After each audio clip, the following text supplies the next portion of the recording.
for thought, part 5.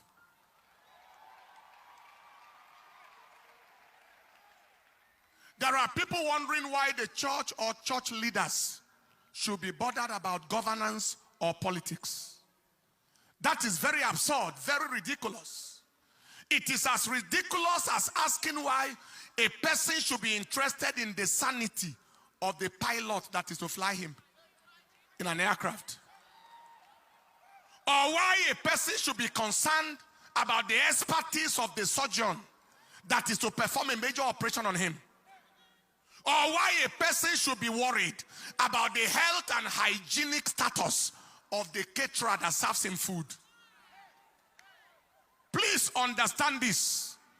Anyone who is not concerned about those things that concern his existence is a concern himself. The silence of good people is more wicked than the actions of bad people. Evil thrives when good people are silent, and most times silence is taken to mean consent. No one is permitted to keep silent when their destiny is being decided. You don't keep quiet or silent when your destiny or your welfare is being decided. To keep quiet when your destiny is being decided, like in a political setting, is to end with an outcome that may not be desirable.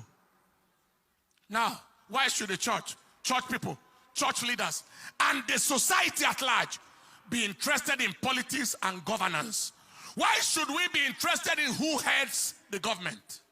First, government makes policies, and policies affect the society, and the church is part and parcel of society.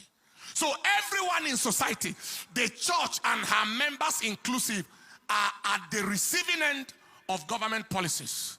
Second, government's failure places a high burden of care on the church as a religious and charity institution. For example, when people can't pay their children's school fees, house rent, etc., it is not the government they go to for help. It is the church they come to. When a person's loved ones get kidnapped, the church most times is their first point of call for prayer and emotional support. And someone says the church should not be interested. Government's inability, incapacity, and irresponsibility leading to insecurity of lives and properties of the citizens places a high burden of responsibility on the society at large, the church inclusive. Government's policies and actions, listen to this, that forbid religious freedom and facilitate religious persecution and intolerance, especially against Christians and the church, pose very great existential threat to the church. They are against the very life of the church, aimed at reducing or possibly eliminating the Christian population in Nigeria. And somebody say we shouldn't be interested. Many have rapidly forgotten what happened in 2015. There was the presidential candidate of the coalition with a track records that didn't appear favorable. His speeches and actions before then were contrary to religious freedom. Many were warned of what was coming, but it fell on deaf ears. The youth then campaigned, including civil societies and others.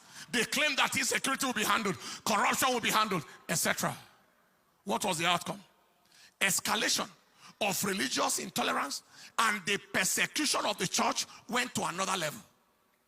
According to Stephanos Foundation, headquartered in Jos, between 2016 and 2021, over 5,878 people, mainly Christians, in Christian territories were killed by terrorists in terrorist attacks.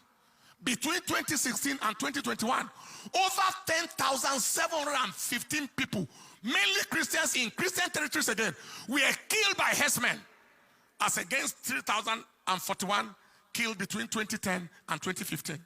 See the difference. Between 2016 and 2022, there were 11,362 recorded cases of kidnapped persons across the country. Many more are beyond record. This is against minimal, insignificant record of kidnapping before that time. Today, Some people say church should not be bothered. When out of the 3 frontline presidential candidates, 2 of them are likely to further anti-church, anti-Christian, and in fact, anti-society agenda. One of the candidates is of the same ethnicity, religion, and region as the current leader, under whose watch the nation has experienced such level of unbelievable insecurity, mostly against the church and generally against all. The repetition of the same disaster is not hard to imagine, especially as this same candidate has not condemned any killing once by his people. He has not condemned it once. He has not visited anywhere once to condole with any people. He steps into power, he continues from where it has stopped. The second candidate chose a Muslim vice president, being a Muslim himself, despising, disregarding the plight and the value of the church in Nigeria. The third candidate, the third one, remains the only sensible, only credible way to go. Not just for the good of any region or religion, but for the good of the nation as a whole.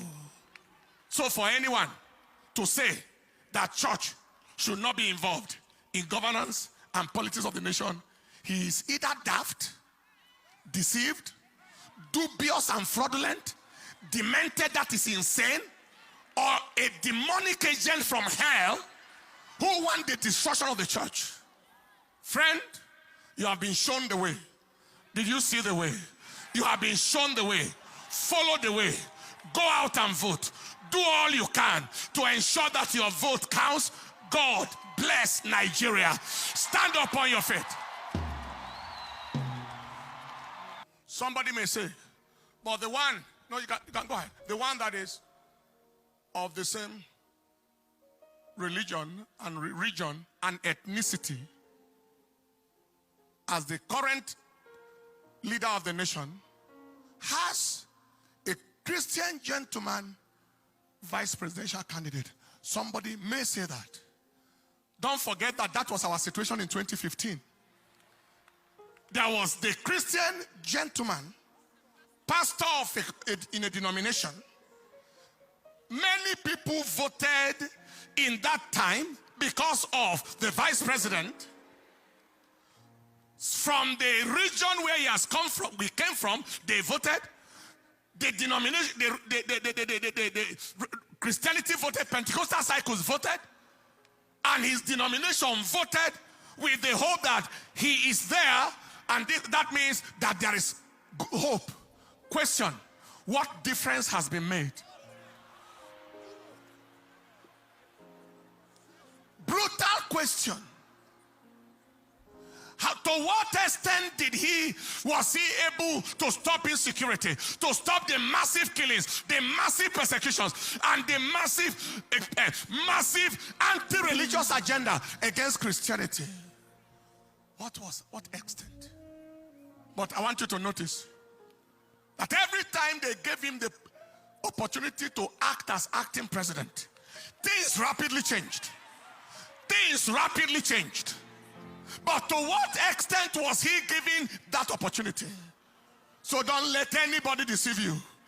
That so let us vote because of this and that and that. Let nobody deceive you. Open your eyes. We shall not let history repeat in our nation. We shall not let history repeat in Nigeria. Wasn't that vice president, the current one, wasn't he good enough to come out as presidential candidate? Why was he denied? Why didn't it happen? Because a demonic agenda must still continue, which is being frustrated right now. Are you hearing what I'm saying? Because they deceive, people deceive themselves, and we deceive ourselves a lot. All you need to do to face the future is to think about the past. What has happened before, it gives an idea of what is likely to happen before. Don't let anybody deceive you. The frontline people, the arrowheads, are the people to consider right now in terms of who gets up there. I believe you have heard. Help me tell people, have you heard?